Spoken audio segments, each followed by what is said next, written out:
This is INCRadio, DCEM 954, the voice of truth, the official radio station of the Church of Christ, or Iglesianicristo.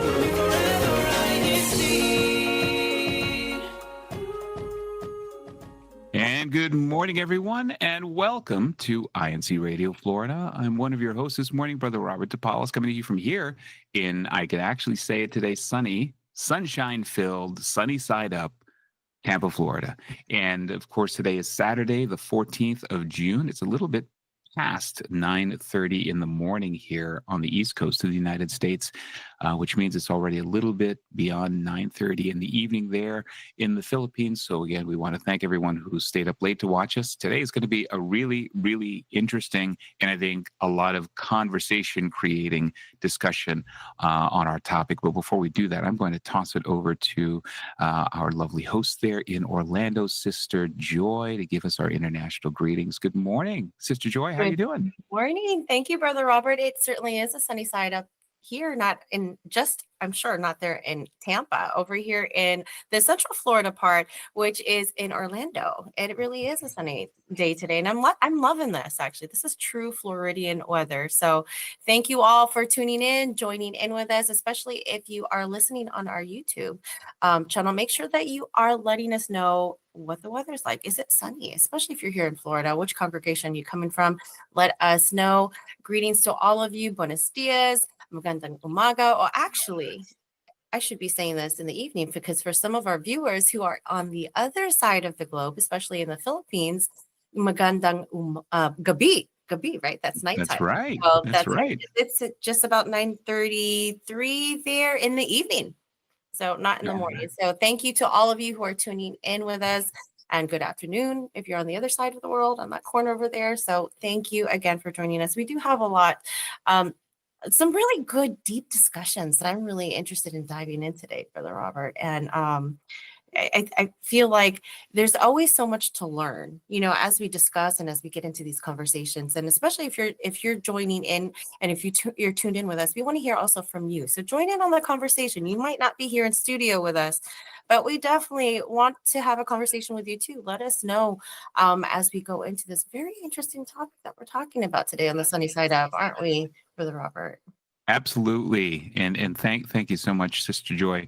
Today is again, our focus today is going to be, if you've seen the preview or the promo, we're going to be talking about whether or not you can still be a friend to your child and still maintain that role as a parent. I mean, that's really become something much, much more familiar, especially here in the United States. I know we're going to be talking about some cultural differences, which is really, really, I think, a great perspective.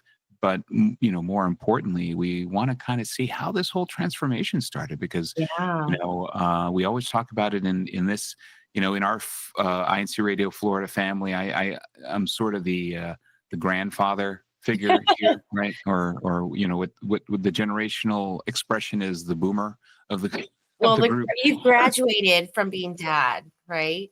Yeah. So you've earned that. You've earned that badge, that merit. You've graduated. And you've transitioned to the papa role. So right.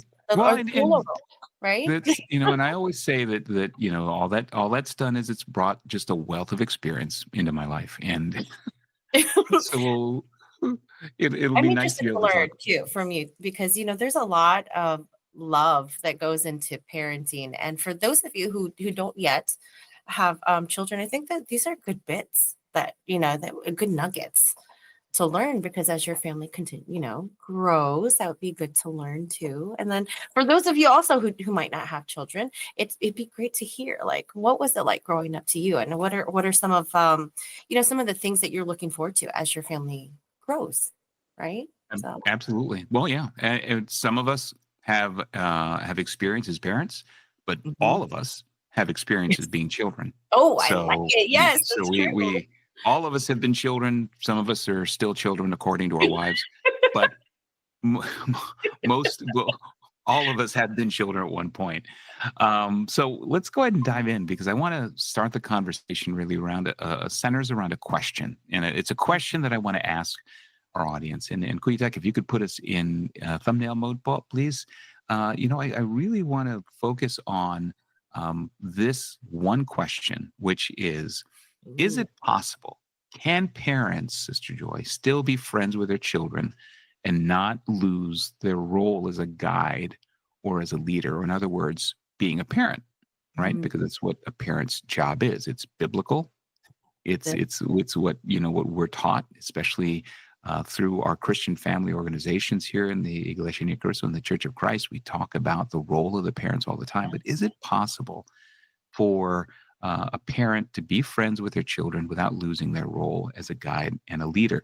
And we'd love to hear the feedback from our viewing audience. If you're there, just type in, do you think it's possible? Is it possible? We're going to try to dissect all of this and really deconstruct a lot of the myths yeah. and hopefully bring a little bit of experience and understanding. Again, a lot of this is personal experience from both Sister Mhm, Joy and myself.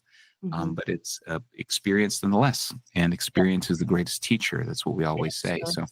So yeah, definitely let us know if you think that parents and children can be friends but still maintain their respective roles, because that's really what we're talking about here. And I guess let's start off the conversation with, let's define what the terms are, right? When you talk about what does it mean to be a friend, Oh, Sister yeah. Joy? Let's start there. Definitely. Yeah. So what in your definition, what does it mean to be a friend?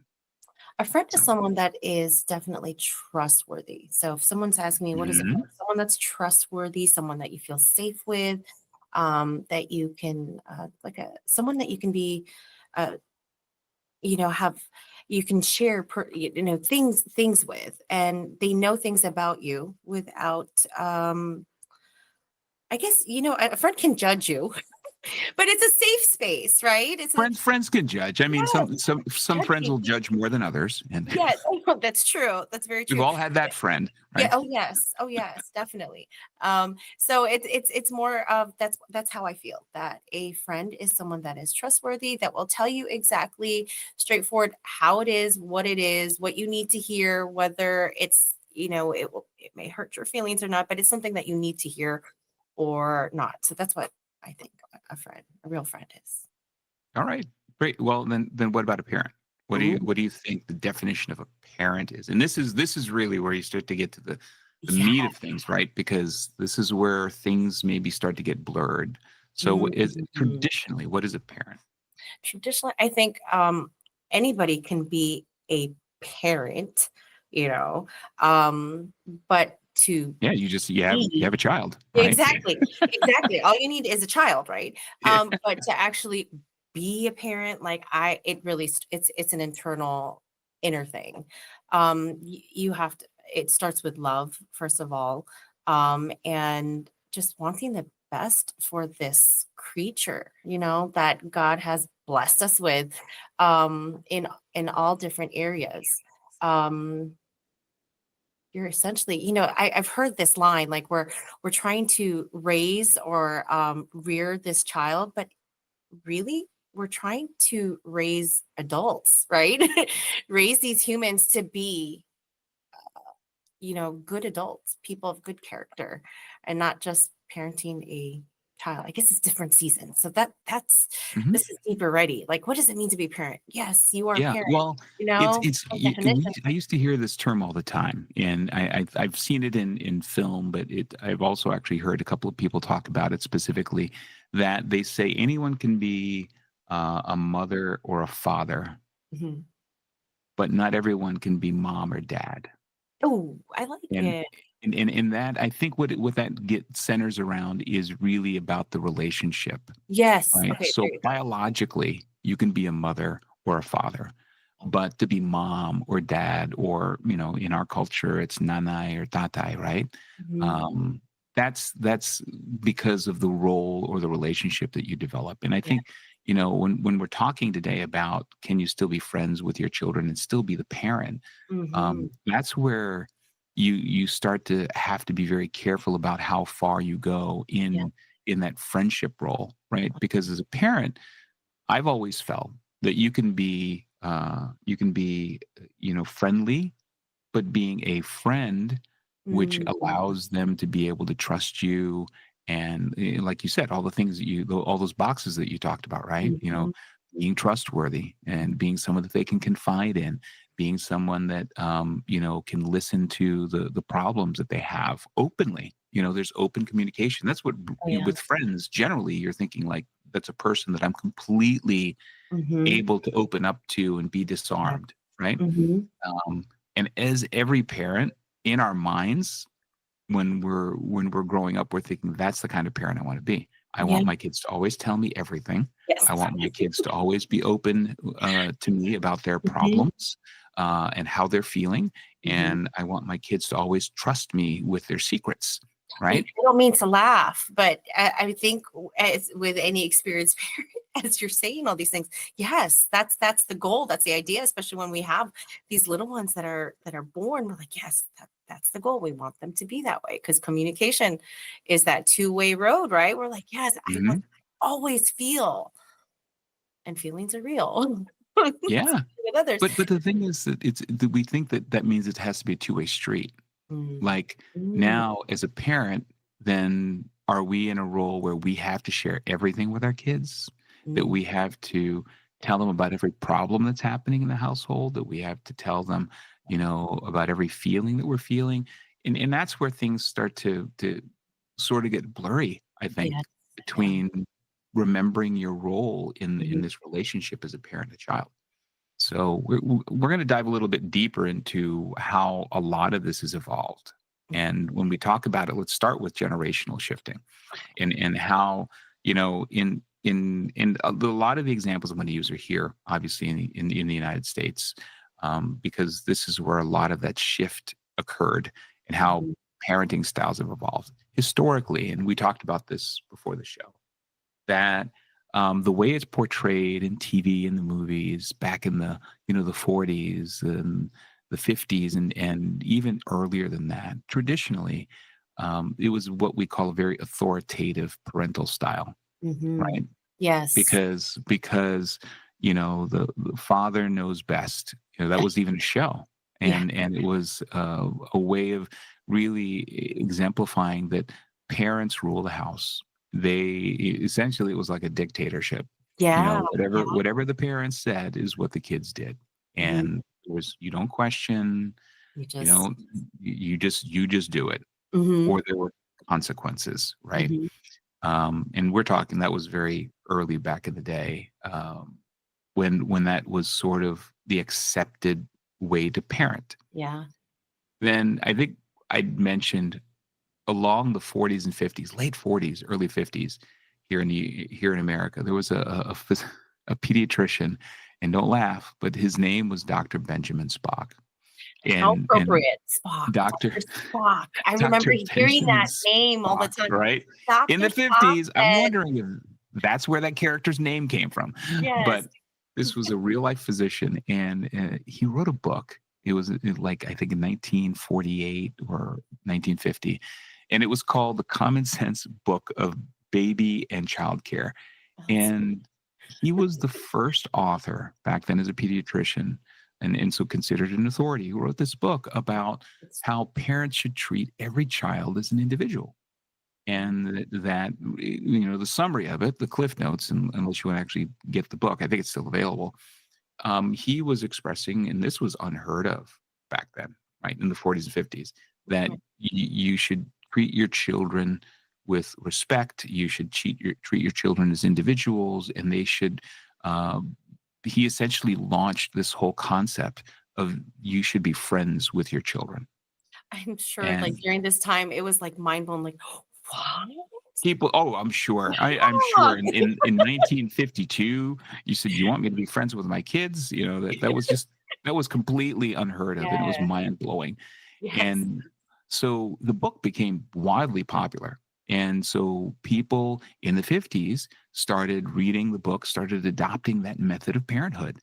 And so you fast forward, right? So 1950s, 60s, then around the 1970s here in America, there was this shift, and they refer to it as this shift called some will call it like the hippie era. And this is when you started to see a lot of the children who were a byproduct of that parental style as a result of that book where the parents were more permissive, the parents were more wanting to be friends with their children, then all of a sudden the shift is in culture during the 70s. Mhm. That's when freedom of expression by so many people started to come out. There was, you know, there's this big surge against authority here in Mhm. America back then, and being independent and free love and all of these different things that they expressed. And a lot of that, a lot of the historians will tie back to that original book. So that's when you kind of eased into this phase, this generational shift into permissive parenting, which is what evolved that. And we all know, then of course there you then had Mhm. a population of kids who weren't listening to their parents anymore, who were Mhm. leaving home at a very young age to be independent, and that shift continued all through the 70s, right? And then now we're in today's generation where, because there's so much data available and so much information available, more than just through a book by Yes. an author, right? Yeah. Because now you can literally Google everything you want to Yes. know about Everything parenting, right there at the apparently. fingertips. You don't need experience. All you need is Google and Chat GPT, apparently. So yeah, gentle parenting is this whole concept of now allowing kids to express their emotions and wanting to have them go through this whole process of being more patient with them, less discipline and more patience. And I think all of these different categories of, as you see here on the screen, authoritative, permissive, gentle parenting, I think all of them combined, the aggregate of them, probably will make a great recipe for I raising a child. It certainly will. You definitely need a But little bit of this, a little bit of that. yeah, in I think that when you're seeing, and there's lots of memes, unfortunately, because the internet can be very mean. Mean. um, Yes, mean. Meme and versus mean. When they talk about like gentle parenting, and they just kind of really exploit this whole thing or over exaggerate this thing where you see a kid who's throwing a tantrum because he wants a certain toy, and the mom or the dad is sitting there trying to talk them down while they're throwing this absolute fit in the middle of a store. Which I tell you right now, in my day would not fly. Neither in my day. Yeah. I think you even mentioned it, because back then you act like that in public, the only thing flying would be what? The chinellas. And my hair. That would be the only thing flying back in the day. And I think that's where being able to understand that there has to be a happy medium with Mhm. it. There should You know, be. you go through all these different phases. So now here we are, you know, 2025. We've got all of this history to draw from. And I think being able to understand that that's what this evolution is how, as parents, especially new parents, Yeah, um, you know, I really feel for them, because, for me, it is. when we talk about, I guess, cultural differences maybe between here and like in the Philippines, right? Mhm. It's Yes. they're still very, very, even today, Mhm. I see that parents really have this role as, they're the leaders of the house, Mhm. in Mhm. many places, in many Asian Oh, countries, yeah. many countries in Europe, same thing, right? Well, maybe not so much Europe. They're a lot more permissive there, but like South America. Maybe a little mix. Well, I guess yes. And then you layer in the cultural part of it. Hmm. Like when we say, yeah, different parts America, but then there's that Western influence. That Yeah, touches. it's exactly the Western influence. Like um, I guess I would be considered a second generation Filipino, because my parents came over, and then I was born here. Even though I went back to the Philippines for a little while, but essentially raised here in the United States. So Mhm. I consider myself a second generation boomer. Yes. Um, So am I first? Okay, wait. So am I first? Because my parents came here. I'm first generation. No, wait. I'm second generation. How does so that is work? it? Wait. No, wait. I thought first generation. Wait, I think you're right. First generation is if you were the first generation that was born here. Here, right? So maybe I'm a first generation, which would make more sense if I'm a boomer. But Right. Someone help us If out here. anyone's out there that can help us Yes. understand, all right, what is first generation anything? If you're immigrated into the U.S., are you first generation because you were the first one's born here, First one, or are yeah. you second generation? So, Sister Joy and I need a little help. Obviously, right? Yes, I couldn't Google it fast enough. well, whichever generation I am in, right? So my parents are the same. They came here, but the cultural difference is a little different too. Imagine both my parents left the Philippines when they were 18. My father joined U.S. Dad joined U.S. Navy at 18. Hmm. Mom went to England for nursing school when she was 18. Wow, how So yeah, fancy! I know it sounds so fancy, right? But also like, so not only we're from, they're both from the Philippines, but then the cultural difference and then raising me, I mean, there was still a lot of Philip, Filipino culture when it came. I told you about the chanelas, right? And so that really did, I mean, that was definitely a mix, but how our parents raised us was really played a role in how we turn out to be. And I like how we're talking about, we see the shift in the different, in these different generations, starting with the 40s. And then we see the byproduct, as you mentioned, right? After the children are born, this is a result of it. So yeah, and now with information so readily available to us, like we see it at our fingertips, we're like, okay, am I doing this right? And I remember being a first-time parent and thinking, I've got this. This is the goal, right? So we're kind of like culture to, okay, these are our goals and these are the things that we need to do to hit these goals. But raising humans is so different. And Yeah, they got I thought really, raising a dog was hard. because they don't Raising speak. goldfish was hard for me.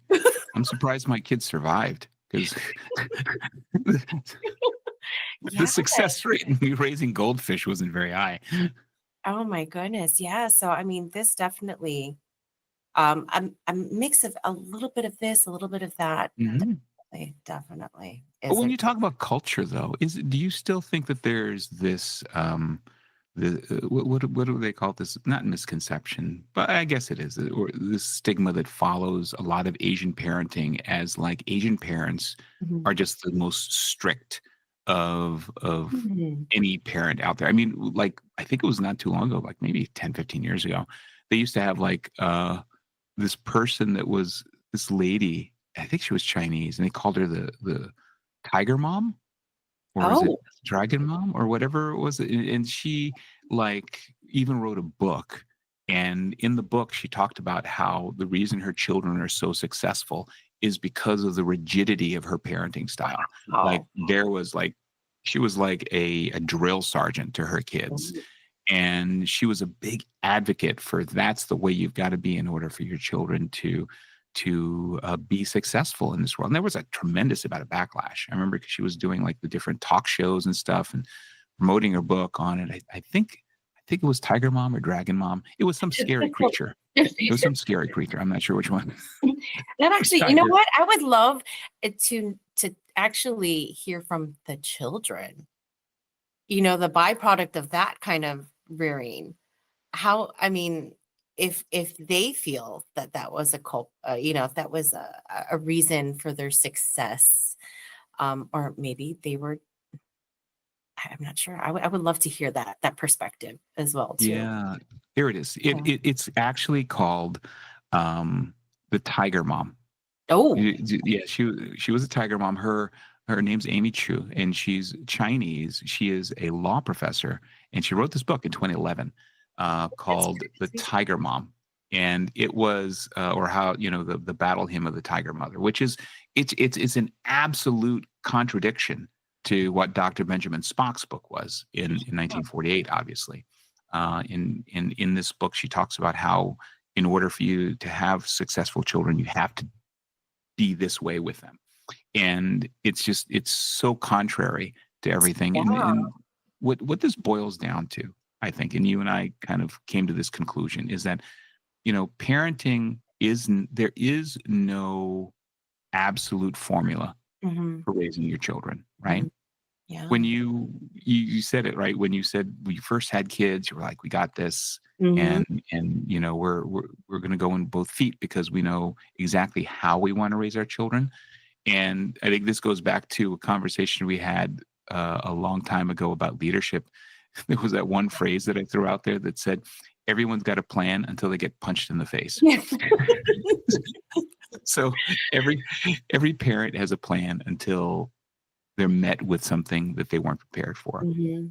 And I know when I went in as a parent, Sister Lulu and I first were parents, I'll be the first to admit, I was clueless. No idea whatsoever.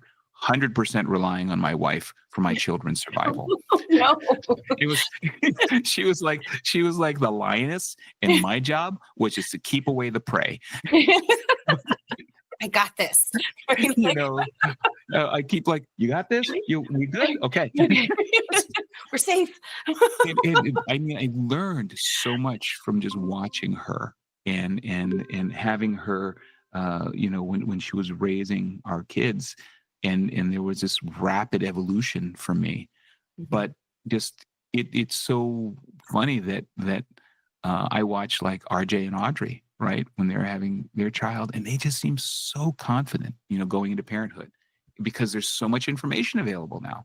There And is. for me, there was the book back then. Yes, you had to The read it. only book back then The was physical book. what to expect when you're expecting. That was like the guidebook that all dads were thrown. Oh my And goodness. I spent And you had to maybe go get the book at the time. yeah, you had to go buy it. You couldn't There's download no it. 2-day shipping or next day. No, there wasn't. I had to go hunt and look for it, and then ended up borrowing it from a neighbor. Yes. But and again, I'm not a big reader either. So it was like, I'm wondering, There are like, cliff can I notes just go to to this the one. can I just go to the end of the book and find out what the answer is? Do I have to read the whole thing? Can I just whoops? Can I just go to the end of the book and find out what's the answer to being a good parent? Oh my goodness. And what's tough is that parenting is hard. It's Yeah. not something easy. There is no set guide, except Mm. as members of the church, we have one guide, and of course, that is what we're taught, right, through the Bible, which helps give you sort of the vision and the guidance. But it's just like with anything. In companies, we have things called vision statements, right, Yes. which were kind of the overarching policy that you want to go towards. Yes. But they're not very tactical. They're not They're not. And that's why not I'm like, very write down these procedural, goals. right? No, yes, exactly. That's why it's so interesting.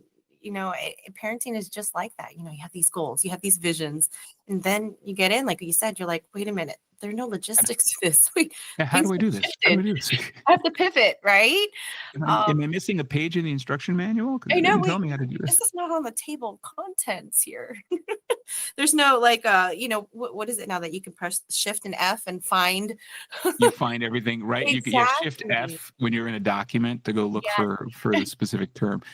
But there are guides that we follow, especially as members of the church, which really are the guides for how we will sort of steer our children morally, Mhm. and teaching them how it is that they should love what Yeah. they're learning in like the children's worship services, Yeah. because that becomes that guide.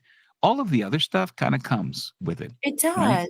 You I know, and what's so lovely is that, while the Bible is the basis of our faith, we have different, like we mentioned, the Christian Family Organization, right? mhm. Which is the CFO. And these different categories help. I mean, when it comes to parenting, when it comes to, there are activities for the Christian Family Organizations that are specific to each season that our kids are in.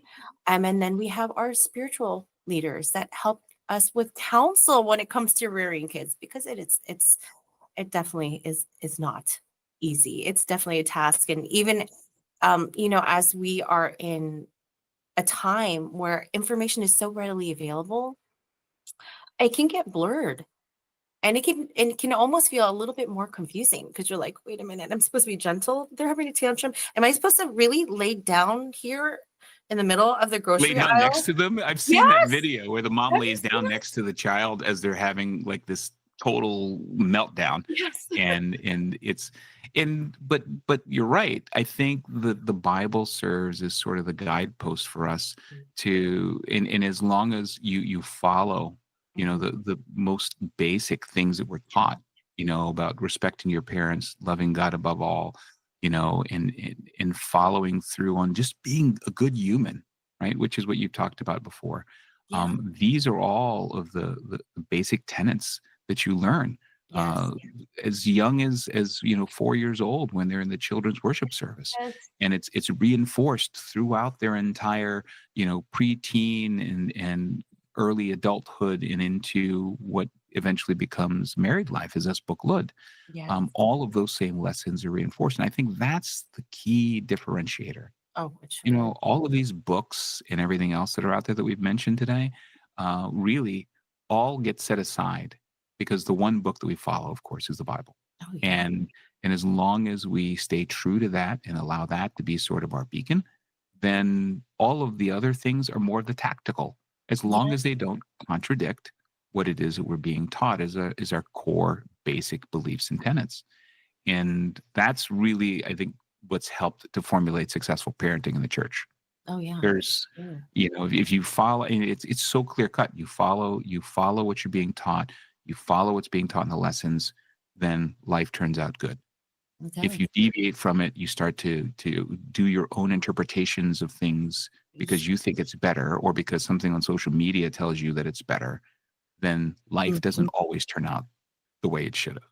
It doesn't. So, I have to totally agree with this. One of the I'll say earlier stages, because for my three, they're very close in age. My first two are only about a year and a half, and I remember being in a season. I think I showed up to it was a church activity, and I wore the wrong shoes.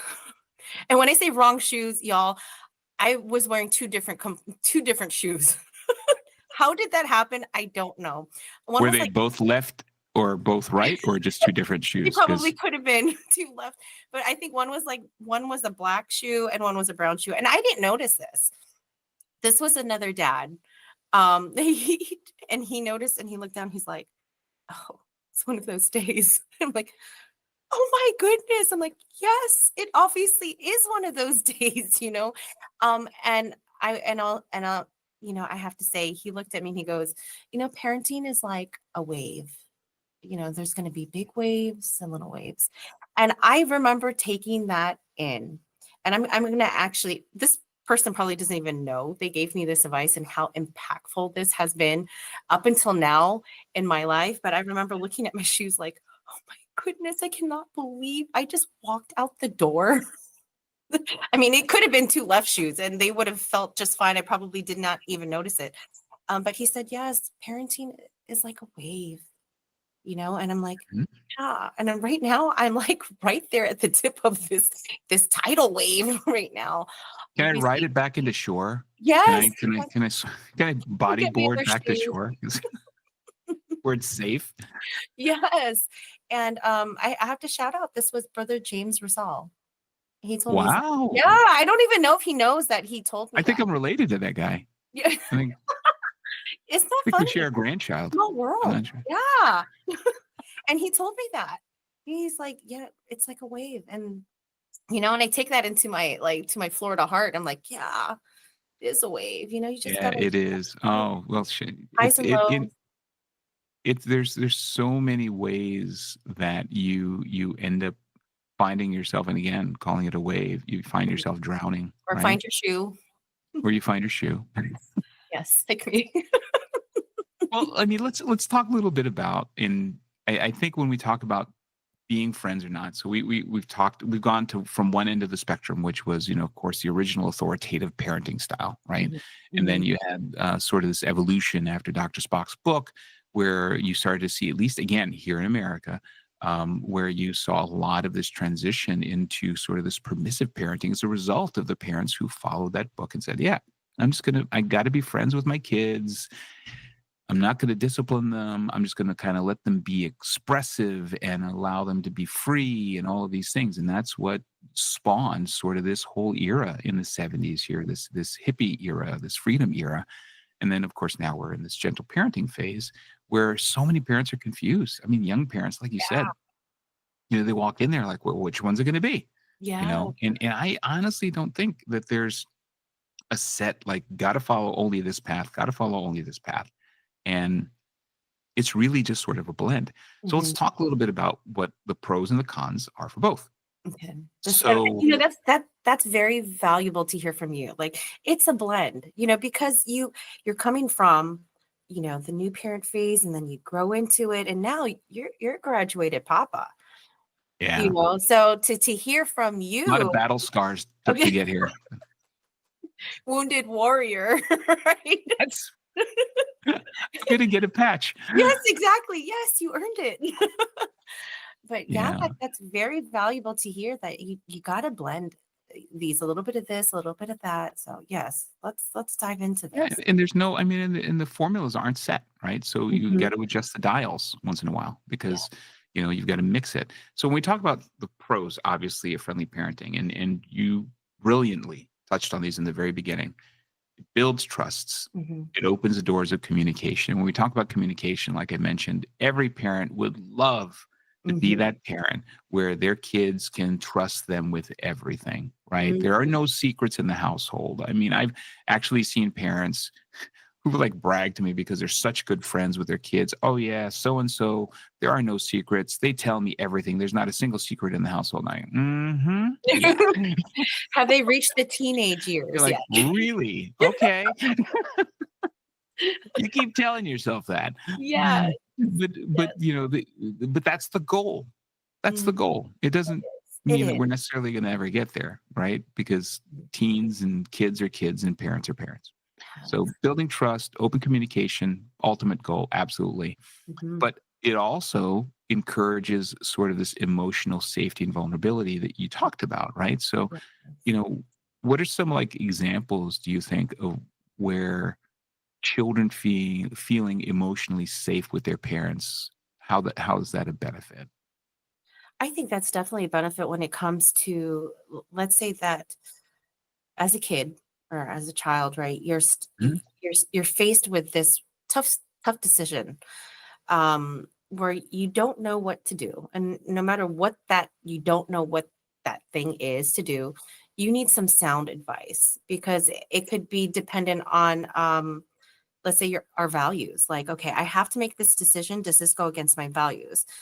And if you feel that you are in an emotionally safe place, rather than in a situation where it's only a one direction, like that authoritative type where you just got to take in, you have no say, then that could impact the decision of whatever, as a kid, what you're going through. So if you don't feel safe, you might not feel right. I mean, I know if I don't feel safe, I might not just share, what I'm going through. But if I feel safe, and if I feel that my feelings are validated, then yeah, I'm going to say, hey, I'm stuck in this situation. What do I need to do?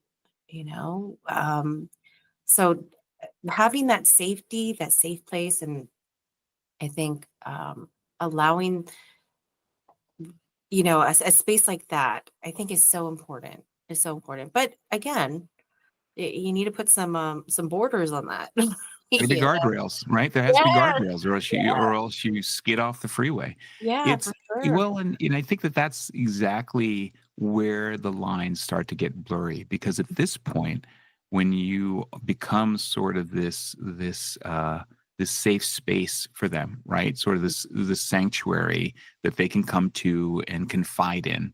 Then the next step is the point where you're giving them advice.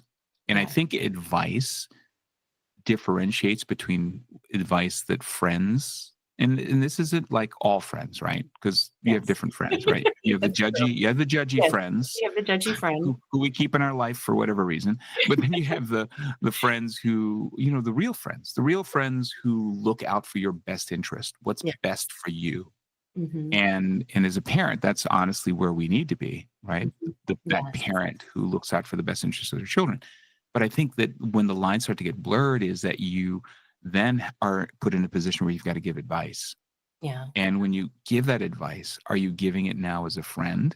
Or are you Yeah. giving it as a parent? Because as a parent, I think you're often put in a position where you're going to give advice that probably isn't going to be something they're going to want to hear, Yes. or it's Exactly. probably advice that contradicts, what they think should be done. Mm-hmm. But as a parent, it's your responsibility to ensure Absolutely. their safety, their Yes. well-being, and for us, of course, in the church, of course, preserving their membership in the church. Mm-hmm. Are we going to give them advice because they come to us and tell us, "Oh, I'm so in love with this guy. He's everything I've ever wanted." Blah blah blah blah blah blah blah. Mm-hmm. But he's not a member of the church. I Yes. mean, a friend would say, well, you gotta, you got to see what happens if you really love Mhm. this person or really are you attracted to this person. You got to go ahead and pursue it. And this, whereas a parent, it may hurt our child to advise them or as a parent forbid them from Yeah. being able to obviously pursue that, because we know that that's in the best interest of their well-being Yes. Yeah. and preserving their membership. As a Mhm. parent in the Church of Christ, that is job one. Number one. Job one. Priority one. Yeah, keep their membership safe and keep Yeah. them safe. And I think that is where the lines start to get blurred a little bit, especially when they do open up to you and you Mhm. do get to that point. Because then as a parent, you might be afraid, oh, I don't want to necessarily just tell them, nope, it's against our teachings. You can't do da da da. Because then at that point, they're not going to want to trust me That anymore. barrier. They're not There's going a to come barrier. to me anymore, Yeah. right? Mm-hmm. And so that's a really blurry line, It is. because our tendency as parents, for many of us, will be that we want to be friends with them, but at the same time, we got to remember our role. Oh, And yes. then I think this third bullet too, around helping them feel supported and understood. Absolutely. I think that ties up everything because it's not, you don't create a safe space and build that trust. And then they finally tell you something. And then you're like, yeah, I knew it. You Yeah. want them to feel supported and understood for sure. That will completely, disregard that building of trust and that safety, space that they felt. So definitely. And maintaining that safety is not going around and telling all of the titas and titos about Oh, what she yeah. told you either, because Oh, that's a violation of trust oh, to the yeah. highest degree. To the But highest. Yes. Yes. Yes. and being, letting your children know that when they do come to you with things, especially if they're confidential, as long as their membership is still not at risk and intact, and you're able to really kind of work through the issue with them, Mhm. then it's fine that it stays between you and them. But Yeah, there are times when, as parents, we don't know everything, that's true. right? Yeah. We think we might. I Yeah, know I didn't, but exactly. You'll wear the wrong shoes on some yeah, days. we also have to know when to ask for help, Oh, yeah. Oh, this is good. right? We've got to Yes, know when to ask for help. We got to know, and who do we ask for help from? exactly. People that we model as parents, Mhm. the kind of parents that we want to be, whether it's And our not, own yeah, parents, exactly. grandparents, right? I like this. We go to our model, and then we also have to remember our core. And we keep saying this, like as parents, we're like, you have to guard your membership. And what does that mean? These are our core values. Core, starting here in the heart, Right, that core. right.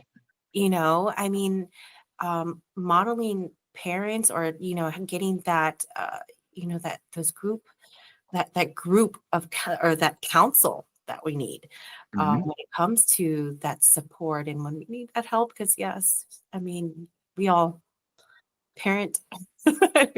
We need help, we do. We're part of this elite club is what it Yes. is. Well, but and again, as members in the Church of Christ, one of the things that we also have available to us Mhm. is the ability to go to a minister.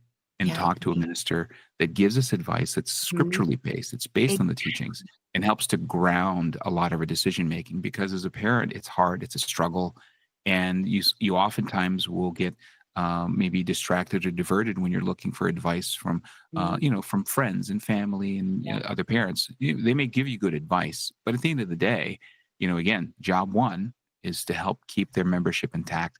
Then Yes. that also means that we've got to be sure that what advice we're going to give is something that doesn't go against our teachings, There you go. and it adheres to the value in the moral compass that we follow in the Church of Christ.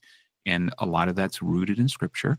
which is a great resource to go to through our ministers that are in Yes. the church. So that's a resource for us that we have, that's available, that many parents I know that have faced difficult decisions turn to, and it helped to guide the advice that they were giving. So I can't emphasize enough the importance of that. And you know what? You know Um, what? As you mentioned that too, I mean, that is definitely a resource.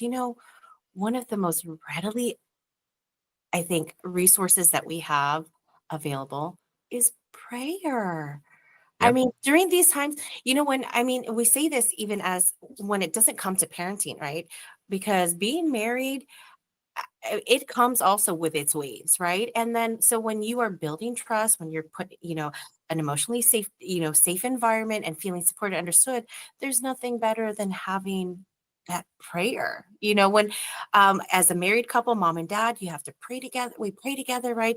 And then even during these times when you're speaking parent and child, that prayer, it's amazing.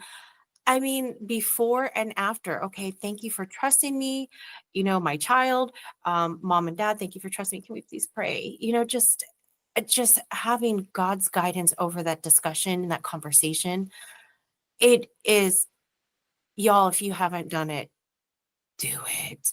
Do it. Yeah, I mean, we're taught about how important that plays in Mhm, every decision we make in our life, and I can't think of greater time for us to have to call on God to help us mhm, is when we're faced with a lot of these challenges with our children. mhm, Because we're torn between mhm, advice we're given, advice that we read, articles that we read that mhm, may or may not be in alignment with our beliefs, but mhm, through consultation and getting the spiritual guidance that we need, at mhm. the end of the day, praying together with your children is the absolute best way to ask for guidance, because you're asking, we have a direct line Yes. Directly. to I love that. to the Yes. greatest authority and love in Yes. existence ever, and that's our Almighty God. And to be able to do that through prayer is something that we should never take for granted. And I think that Never. that's what really helps us. Absolutely. And I think, when it comes to that vulnerability part, as parents, we think that we have to have the answers, when we're in that situation. But man, when you get to that point and you're like, yeah, let's have God guide over this. It's y'all, it's yes, yes, right there. And so when we talk about, needing to pray, it's because we're trying to avoid sort of these pitfalls. And Yes. so here's some examples, right, of when we talked about the pros and the advantages, but here's some of the things we need to look out for. And that we mentioned earlier, when friendship starts to really cross that boundary, where the discipline that we're as parents are supposed to be able to enforce in the household, right? Because Mhm, remember, when kids are coming to us, especially at an early age, their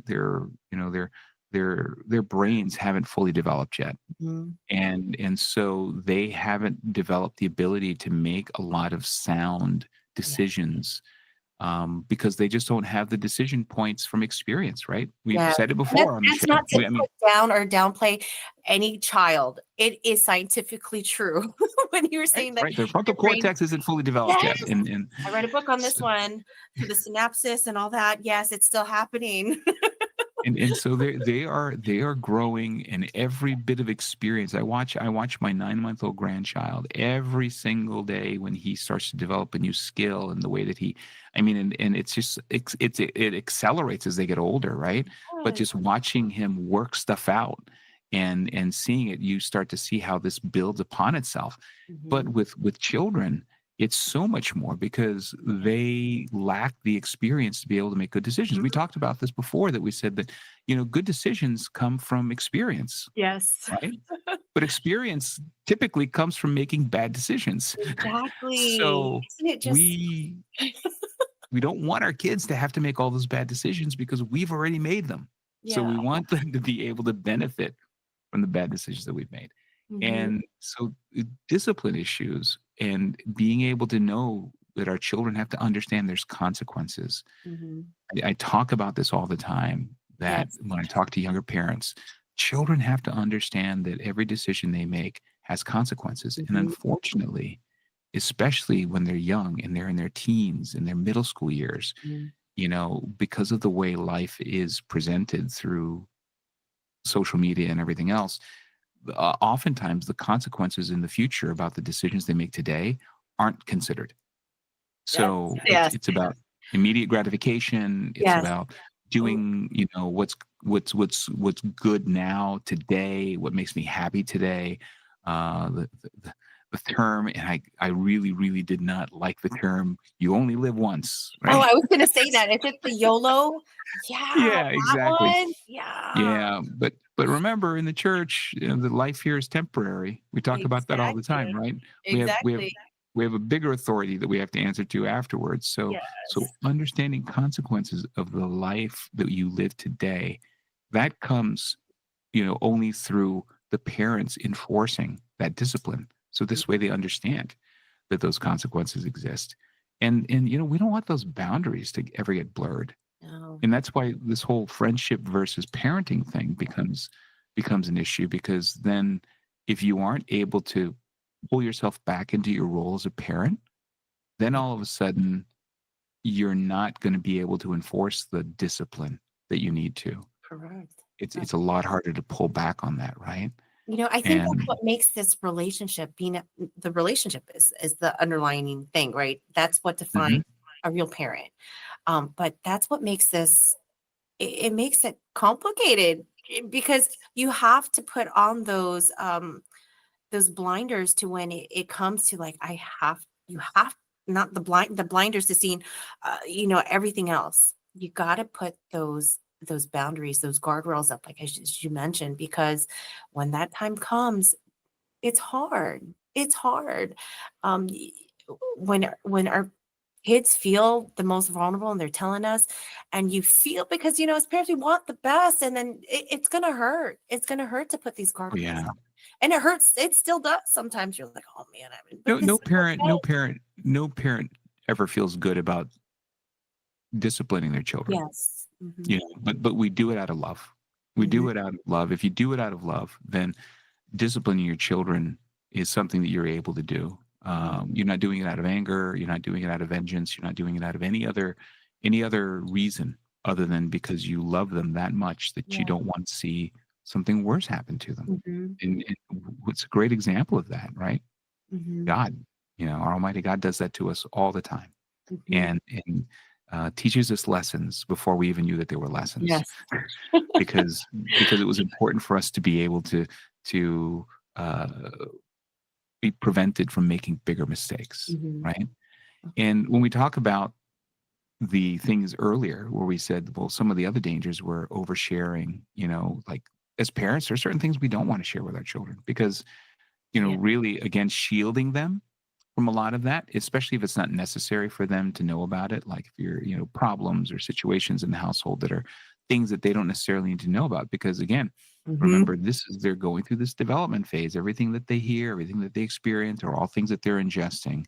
And we don't want to put them in a position where they necessarily have to be exposed to everything because Yeah. we want them to stay focused, right? Yes, exactly. Exactly. And Being like you children. said, that whole development, of the brain and then the emotional part of it. Yeah. Yes. Yep. Yes. And Can then you get down to here, and I know you you got this like happening in real time for you is when they become I like your teens. smirk as you say this. They become teen. Well, see, I've graduated and Yes, survived. you My did. kids are out of the teen You're years. alumni now. So, and sad to say, I could tell you there is no fast forward button. So Okay. every parent, you're just going to have to ride the wave, as Brother James told you, Yes. ride the wave of parenthood into the teen years, because this is one of the roughest, because this is where really this whole friendship and guidance thing becomes even more Yes. concerning. So, but there's ways, there's strategies, and so we've got a couple on how do you navigate that balance, right? Mhm. Navigating that balance. One, you want to make sure that you're setting those boundaries pretty clear with them, you know, and the boundaries are, you know, them understanding that, you know, I am your parent. Mhm. I can be friends with you in as much as you can share with me and trust me with what you are going through. But always know that I am going to give you advice as a parent, Mhm. and I do it out of love. And as a parent, I may give you advice you may not want to hear. Mhm. I'm going to give you advice that may be not exactly what you thought I was going to tell you. But know that I'm giving you advice because I know and I believe that it's what's best for you. Mhm. I have to trust you. But you want to give them that sort of safe space that we talked about, right? Yes. But consistency, that is so, so important, It is. right? You got to be consistent. Otherwise, you're just confused. Right. They're confused. Yeah. Or especially between mom and dad, right? There has to Yes. be consistency. Otherwise, you're going to have the whole, well, I know I go to dad for these issues and I know I go to mom for these issues because they'll answer it the way that I want to hear it. Mhm. Parents, and I know it's tough because parenting styles vary even in a marriage, but you got to be consistent between the two of you on how the children are going to be raised. Oh yeah. So that way they don't have confusion about Oh. permissiveness versus authoritarianism versus, what one decision is about my curfew versus another. Oh yeah. There's got to be consistency between the parents. And you can be friends, but it just has to be age appropriate, right? Oh yes, for sure. Being a friend with your 5-year-old is way different Oh, than completely. being a friend with your 15-year-old, probably, right? Completely different. Yes. I mean, you've got kids in a pretty wide age gap, right? Your youngest, your daughter, Like she's versus well, I mean, a little bit because my oldest has hit the teens. yes. I think that that's what makes it feel like there's a large gap when there's only, I think there's only 5 years between 4 or 5 years. Oh, wow. Yeah, Okay. so Yeah, it's 'cause not. we had 9 between RJ and Kat. There's 9 years between them, almost 9 Yeah. and a half. So it was a pretty Again, significant. so it's like you had a reset. You Yeah, I you're did. 13 all over. Just when I thought it was over. Sorry, Kat. Dad still loves you. All But love. you know, when we talk about, regardless though of the relationship that you had with them, as we mentioned earlier, it's Mhm. leading with love Oh and yes. not likability. And I think that's a really important term because um, kids will always love you. Mhm. They may not like you all the time, right? Exactly. But they love you. And as parents, I think that's the one thing you have to really instill, because when you're so focused on wanting my kids to like me, Mhm. you tend to start to slip into that blurred area that we talked about, Oh right? yeah. If your whole issue is I want them to like me, I want them to like me, so I'm never gonna do anything to make them unhappy, then you're not really leading Danger. with love anymore. Yeah, and that's danger zone right there. Yeah. Yeah. So, and in a future program, we're going to actually talk about this last bullet, which is transitioning between parenting styles, because that's a whole nother show. It is.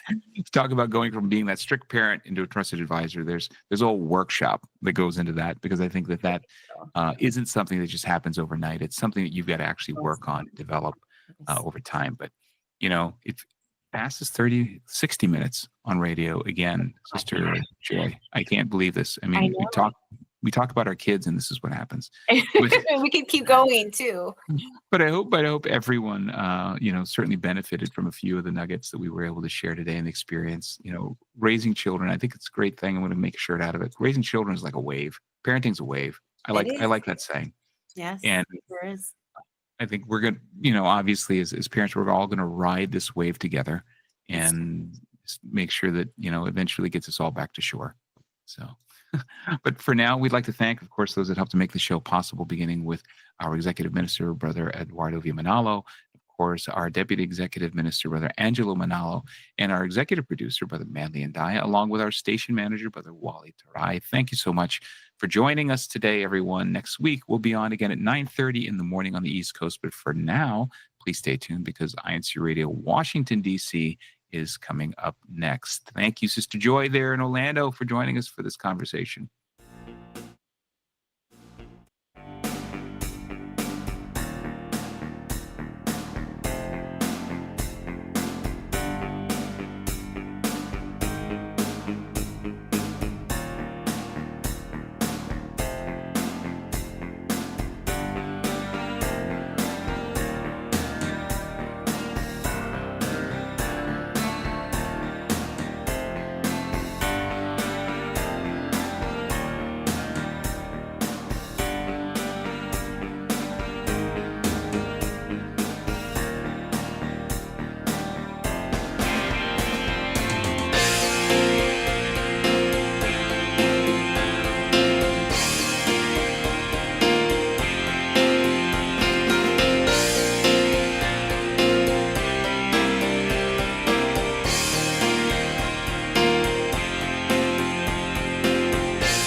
This is INC Radio, DCEM 954, the voice of truth, the official radio station of the Church of Christ.